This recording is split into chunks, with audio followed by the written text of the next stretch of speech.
जब हरी सब्जी खाने का मन ना हो और 5 मिनट में बनाना हो टिफिन या ब्रेकफास्ट, तो झटपट बनाए कुछ अलग तरीके से बिना मेहनत का टेस्टी चटपटा मजेदार प्याज का पराठा। इतना आसान तरीका बताया है कि बैचलर बिगनर हर कोई बना लेंगे। तो सबसे पहले एक बाउल में हम डालेंगे 1 कप गेहूं का आटा, ग्राम में 150 ग्राम। आप 2 कप का भी बना सकते हैं। इतने में 2 लोगों का नाश्ता बन जाएगा। और दोस्तों आप चाहे ना तो गेहूं के आटे के साथ मैदा भी मिक्स कर सकते हैं, तो हेल्दी हो सके इसलिए सिर्फ मैं गेहूं के आटे से बता रही हूँ। 1/4 टीस्पून नमक डाल दें। नमक बहुत हल्का डालें। और अब हम 1/4 टीस्पून अजवाइन डाल देंगे। तो इस तरीके से क्रश करके डालें। थोड़ा सा 1 छोटी चम्मच धनिया पत्ती और हल्का सा कलर आए इसलिए यहाँ पे मैं 2 चुटकी हल्दी पाउडर डाल रही हूँ। हल्दी डालना ऑप्शनल है। सभी चीजों को एक बार मिला लीजिए। और अब हम थोड़ा थोड़ा पानी डालते हुए नरम आटा गूंथ लेते हैं। जैसे हम रोटियों का बेलते हैं बस वैसे ही। फिर से पानी डालें और मिला लें। तो अभी आपको बिल्कुल भी ज्यादा मलने की जरूरत नहीं है। इस तरीके से समेट लीजिए और ऊपर से 1 छोटी चम्मच ऑयल डाल दें ताकि डो बिल्कुल भी ना सूखे। टोटल मैंने आधा कप पानी का इस्तेमाल किया है। और अब हम 5 मिनट के लिए रेस्ट पे रखते हैं, तब तक आगे की तैयारी करते हैं। और अब स्टफिंग बनाने के लिए मैंने लिया है 2 मध्यम आकार के प्याज। प्याज को धोने के बाद बिल्कुल बारीक बारीक चाकू से काट लिया है। चॉपर का बिल्कुल भी इस्तेमाल नहीं कीजिएगा और बारीक ही काटें। प्याज में दूसरी चीज डालने से पहले बहुत जरूरी है कि हाथों से आप इस तरीके से मैश करें। तो दोस्तों मैं फिर से बोल रही हूँ, प्याज बिल्कुल बारीक बारीक काटिएगा। मैश करने से प्याज के सारे लेयर्स अलग हो जाएंगे। तो देखिए सारे लच्छे अलग हो गए हैं। और अब और भी अच्छा फ्लेवर आए इसलिए 2 लहसुन यानी कि गार्लिक को आप ताजा ही कद्दूकस करके डालें, स्वाद बहुत बढ़ जाएगा। और अब डाल दीजिए 2 चम्मच धनिया पत्ती।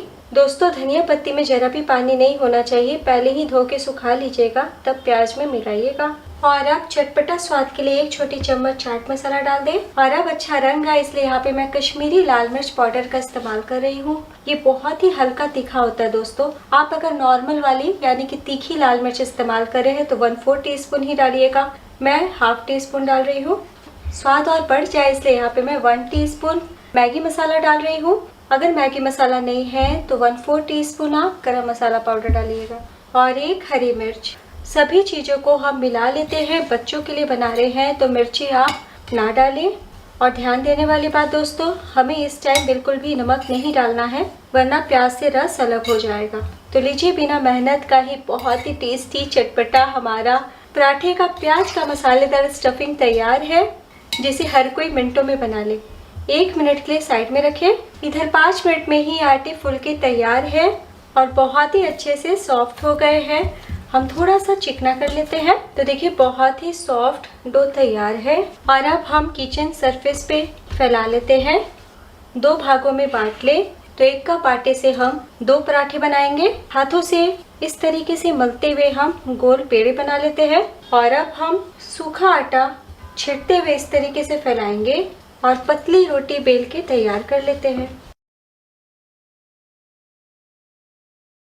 तो देखिए इसी तरीके से आपको उलटते पलटते बड़ी सी गोल रोटी बेल लेनी है। और देखिए ज़रा भी नहीं चिपक रहा है और बार बार आपको सूखा आटा लगाने की ज़रूरत नहीं है। तो देखिए बड़ी सी पतली रोटी बेल ली है और बिल्कुल भी नहीं चिपक रही है।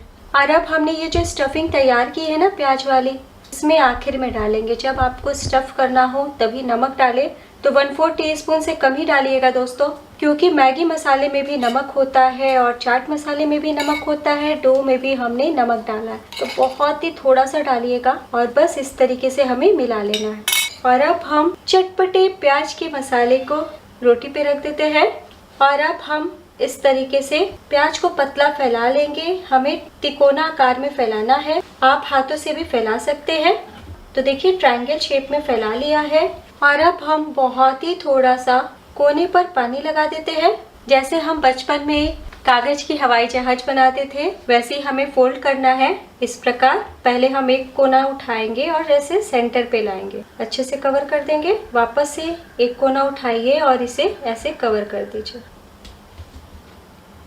और ये जो किनारे का भाग है इसे पहले इधर से ऐसे मोड़ लीजिए और इधर से ऐसे मोड़ लीजिए और ऐसे चिपका लें।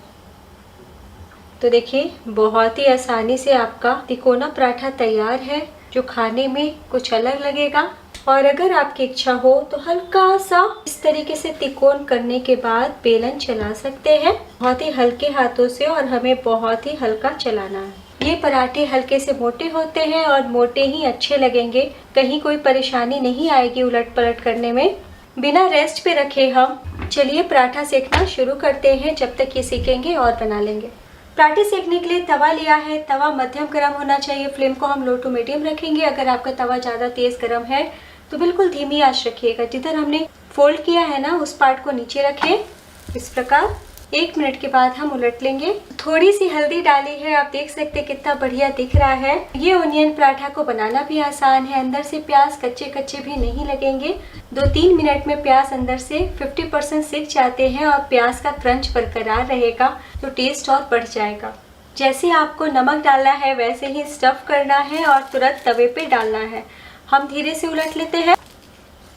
तो देखिए कितना प्यारा कलर आया है। तो आप इसे पैन में भी बना सकते हैं, लोहे के तवा पे भी बना सकते हैं। जैसे हम रोटियां सेकते हैं, पराठे सेकते हैं, बस वैसे ही आपको सेक लेना है।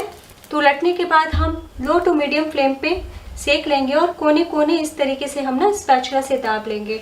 आप चाहें तो किचन टॉवल से बहुत ही हल्के हाथों से कोने कोने दाब लीजिएगा ताकि कहीं से कच्ची कच्ची ना रहे। तो दूसरी तरफ से भी हल्का सा सेक चुका है और अब आप अपने इच्छा अनुसार ऑयल या घी लगा सकते हैं। जैसे ही ऑयल लगाएं फ्लेम को हाई कर दीजिए, उलट ले।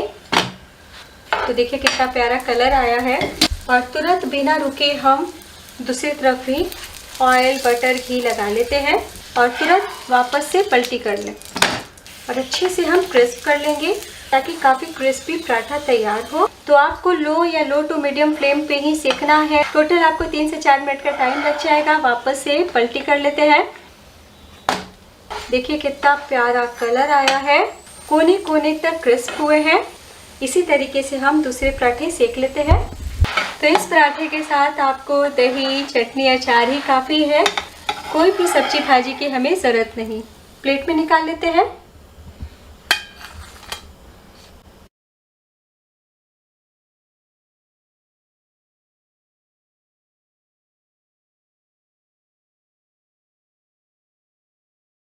बहुत ही मज़े का चटपटा पराठा बना है, एक बार ज़रूर बनाइए। साथ में मैंने दही के रायते के साथ सर्व किया है। तोड़ के दिखाती हूँ। देखिए बहुत ही नरम मुलायम पराठे बने हैं। स्टफिंग कितनी अच्छी दिख रही है और डो में भी हमने सिर्फ 1 चम्मच ऑयल डाला है। बहुत ही अच्छे से सील पैक है, अंदर तक पके हैं, कहीं से आपको कच्ची कच्ची नहीं लगेगी। कोने कोने तक मसाला भरा है। बहुत ही सॉफ्ट नरम मुलायम पराठा है। ठंडे हो जाने के बाद भी इतने ही नरम रहेंगे। तो एक बार बनाना तो बनता है।